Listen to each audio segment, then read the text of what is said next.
جنيه وهيبقى عامل معاها واجب. انا بقول لك 25 جنيه. يعني هو بره بيتباع بال 27؟ هيقول لك لا 30 كمان. ده انا بقول لك يوم ما هتبقى زبونته والكلام ده كله هيقول لك 27 جنيه. انا بقول لك ليك انت 25 جنيه. تمام. عايز الساده برضه، الساده برضه بكل الوانها، وكمالة الالوان برضه بنجدد كل فتره، بنجدد الالوان. يعني اي لون انت تطلبها يكون متاح ان شاء الله. يعني دول الساده بقى اللي مش عايز. الساده اللي هو التقيل بتاع المقلب. اللي هو اللي هو ب 28 صح؟ بالظبط كده، هي نفس الوزن، بس ده الساده وده المقلب.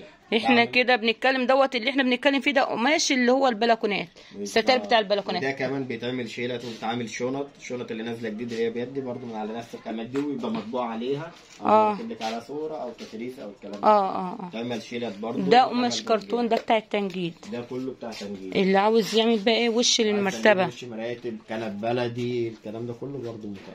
بكام المتر بقى؟ عندي حاجه عامله 25، وعندي حاجه عامله 20، وعندي حاجه عامله 35.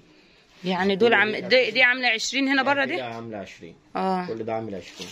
ده كده عامل 25. ده 25 اللي هنا. ده كده عامل 35.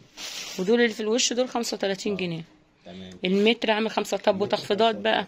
ده انا بقول لك ده التخفيضات لا احنا لازم انا بقول لك السعر اللي احنا بنبيع بيه واقول لك احسب لك انت. يا الله، ما هو لازم برضه يكون في جبر خواطر للناس، احلى اخواتها يجوا هنا. انا بقول لك ده هقول له كده 40 جنيه. هنقول لكم العنوان بالظبط على فكره، مش بيطول اي حاجه، هو اصلا في التربيع صح؟ احنا في الازهر، شارع الحمزاوي، عمارة الشيخ. عمارة الشيخ، عشان برضو ايه انا هوريكم الدخله اللي دخلتها ازاي من بره. هي الدخله كده من عند مكتب السكه الحديد، هتخش كده شارع الحمزاوي، وبعد كده يبقى في كارت بقى اللي ممكن نتصل برضو عشان حد عايز يجي هنا. رقم التليفون، ولو عايزين رقم تليفون انا الخاص مفيش اي مشكله برضه.